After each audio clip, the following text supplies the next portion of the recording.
concretas que tiene para poder solucionar la grave crisis, repito, por la que atraviesa el sector educación en el Perú. Muchas gracias. Acerca de otras bancadas que respalden esta interpelación. La vamos a correr hoy día para poder sacar firmas. Tenemos entendido que también hay otra bancada como la del Frente Amplio que habían tomado la decisión de impulsar, de promover una moción de interpelación. Finalmente podremos sumar a nuestra moción o sumarnos nosotros a la moción que esté ya con mayor cantidad de firmas recogidas. Lo importante aquí es que la ministra pueda venir ya no a una comisión, sino al Pleno, a poder responderle al Parlamento y al país cuáles son las medidas concretas que tiene para de una vez por todas solucionar este problema y evitar que más de 3 millones de estudiantes pierdan el año escolar, que sería gravísimo. Bien, de esta forma, entonces, la bancada de Fuerza Popular ha anunciado que va a presentar una moción de interpelación en contra de la ministra de Educación, Marilu Martens. Informó Erika Rado, Exitosa Noticias. Bueno, y nuestra pregunta a propósito en las redes sociales es: ¿ustedes creen que el Congreso debe interpelar o incluso censurar a la ministra Marilu Martens? Sus respuestas nos las pueden enviar a través del Twitter, @exitosap, o en el Facebook, en Exitosa Noticias.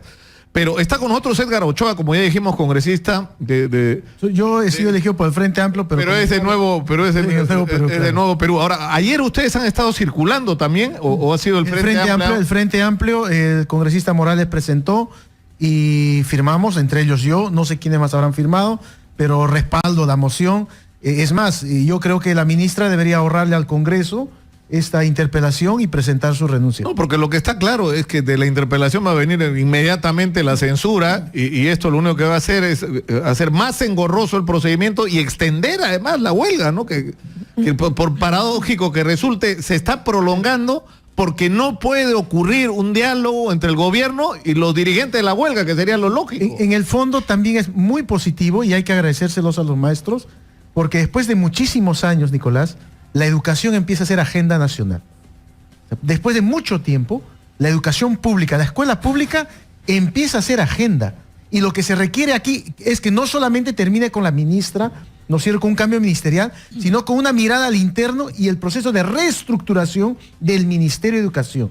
Porque en el Ministerio de Educación, por decir, ayer la ministra ha dicho, yo no puedo pagar a un maestro por doble función, por tanto, primero tengo que despedir, pero el ministerio sí se da esa facultad. Por ejemplo, la función del maestro y la maestra es planificar clases. El ministerio paga consultores para elaborar sesiones de clase que se llaman rutas de aprendizaje. La función del director es mirar si su profesor cumple funciones en la institución educativa. El Ministerio de Educación gasta millones de millones en un programa que se llama semáforo. Es decir, la duplicidad de funciones dentro del ministerio es altísima. Entonces, esta lógica que están poniendo en tapete los maestros tiene que ver con cómo realmente planificamos una reforma educativa con participación de los maestros. Lo absurdo, yo insisto, esto me parece sinceramente una cosa de locos, del nivel de irresponsabilidad. O sea, en vez de estar discutiendo si se reúnen o no se reúnen, cosa que ya debió ocurrir hace rato, lo que deberíamos estar discutiendo es los problemas de fondo. No podemos aceptar una realidad que lo que nos dice, y está en gráficos, es que el año 65 los maestros ganaban 5 o 6 veces lo que ganaban ahora. Eran la espina dorsal de la clase media en el Perú, eran la espina dorsal de la democracia, de la moralidad. O sea, eso eran los maestros en el Perú, del progreso. Mi estimado Nicolás, yo pienso que hay que asumir con responsabilidad este problema de la educación, ¿no? La educación es una tarea compartida, ¿no? Donde tenemos responsabilidad los maestros, la comunidad y el Estado, ¿no? Estamos en una crisis tremenda. ¿Sabe usted a cuánto asciende el presupuesto del Producto Bruto Interno del sector de educación? Es vergonzoso en América Latina y en el país, ¿no? Cuando el presidente Pedro Pablo Kuczynski era ministro de Economía, se compromete ante la Comisión Nacional de Educación de que debería elevarse, ¿no?, al 6% del Producto Bruto Interno. Hoy, que es presidente, siendo economista, ¿qué es lo que está pasando? Eso es nuestro pliego de reclamo también. Cuando se eleve el Producto Bruto Interno al sector de educación, habrá plata para la infraestructura educativa que está cayéndose por pedazos en el país. Capacitación a los maestros, comedores populares, botiquines escolares, capacitación a los maestros, digno sueldo a los maestros. Que se deje de discriminar económicamente a los maestros. El maestro contratado con el maestro nombrado hace el mismo trabajo. Auxiliares de educación totalmente abandonados. Nuestros maestros cesantes y jubilados pidiendo propina en las calles. Miles de maestros despedidos con esta ley de reforma educativa. Pedimos al Congreso que no solamente haga ese trabajo de censura, 30 años de deuda también social. que se derogue la ley de reforma magisterial, porque se ha hecho una ley de reforma magisterial a espaldas del magisterio. Miles de maestros despedidos, profesores más llamados interinos con 20, 15 años de servicio, con título en la mano, le han botado a la calle, que hoy están pidiendo, sus hijos han dejado de estudiar la universidad. Profesores mendigando, Ahora, degradándole a los profesores de escala de tercera, cuarta escala a primera y segunda escala. Por favor, ¿en qué pueden? ¿Dónde estamos? Miles de maestros. Este 17 de julio pasado estaba convocando una evaluación de desempeño, decía según el Ministerio de Educación, un examen desde el pupitre que no nada que tiene que ver con el contexto, llevando al subsidio laboral a maestros de inicial. Eso hemos frenado. ¿Y qué ha dicho el Centro de Sudef? No, lo hemos postergado. Por favor, ¿en dónde estamos? Aquí hay que defender el trabajo. No estamos en contra de la evaluación, por favor, eso que se entienda. Claro, porque eso es una cosa que he dicho, estos maestros no quieren que se les evalúe, no quieren que ganar más. Y no. Eso hay que aclararlo, nosotros estamos de acuerdo. Nosotros evaluamos a los alumnos permanentemente, ¿no es cierto? Pero ¿qué cosa evaluamos? De las clases y los temas que le damos. El Ministerio de Educación, ¿qué cosa quiere evaluarla? Si no ha capacitado a los maestros, no sabe dónde está, cómo están las políticas educativas. 17 reformas en el país. Ni un solo maestro, Nicolás, este año de la primaria ha recibido el diseño curricular nacional nuevo. Ni un solo maestro. O sea, el maestro que lo tiene se lo ha bajado del internet y se lo ha impreso. Y es más, mi estimado Lucas, ¿sabe qué es lo que pasa? Más de 800 millones de soles el Ministerio de Educación destinando a consultores externos, semáforo escuela, que maestro fortaleza, enviando personal que no está calificado, personas extrañas, entra usted, toca su puerta de institución educativa y a través de tiempo real llena una ficha enviándole al Ministerio de Educación cómo se mueve el maestro, qué está haciendo el maestro. PPK ha dicho ayer, porque lo de ayer también, o sea, yo pensé que lo de ayer era, o sea, la impertinencia y la prepotencia y la soberbia de la ministra Martens en la Comisión de Educación, y ahí PPK, que alguien le dijo que tenía que ponerse duro, ¿no? Hacía esfuerzos por aparecer así, ¿no?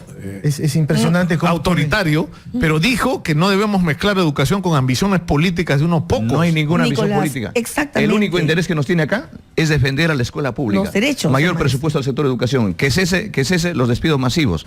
Solamente por eso. Somos maestros de aula. Terminamos acá, que se haga una mesa responsable, permanente, con una supervisión. Y pido acá, a través de este importante medio que se ha solidarizado con el magisterio, que se forme inmediatamente una comisión nacional de educación para encarar directamente, o urgentemente. Pero sí debe haber la aspiración política de tratar el tema de esa forma.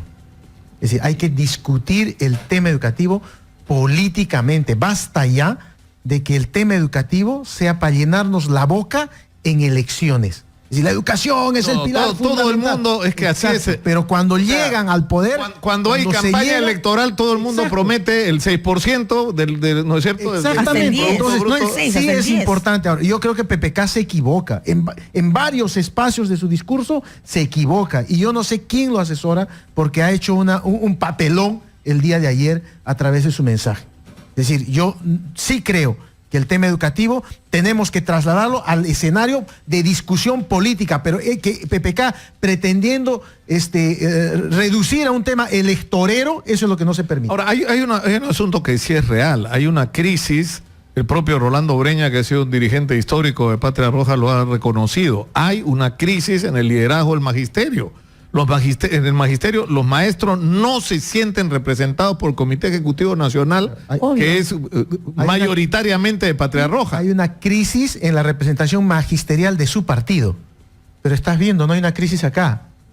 Acá hay liderazgos políticos, acá hay liderazgos docentes. Nos representa, o sea, lo que dice Breña es, hay una crisis de liderazgo gremial, dirigencial del magisterio de su partido. Claro, ahora pero estás viendo, lo que es claro, y yo creo que es un asunto básico digamos, de manejo democrático, que es esta discusión sobre con quién se reúnen y si, ¿no? O sea, son los propios maestros los que deciden quiénes son los que los van a representar, nadie más que ellos, o sea, y ellos van a resolver eso. Lucar, acá que quede claro ante el país y ante el magisterio, a nosotros nos han elegido en una convención nacional no para buscar el control del sindicato, no para estar detrás de la derrama magisterial. No existe una aspiración personal, no existe una aspiración política. Y mucho cuidado, queridos maestros, también nosotros todas cosas estamos haciéndolo en consulta a las bases.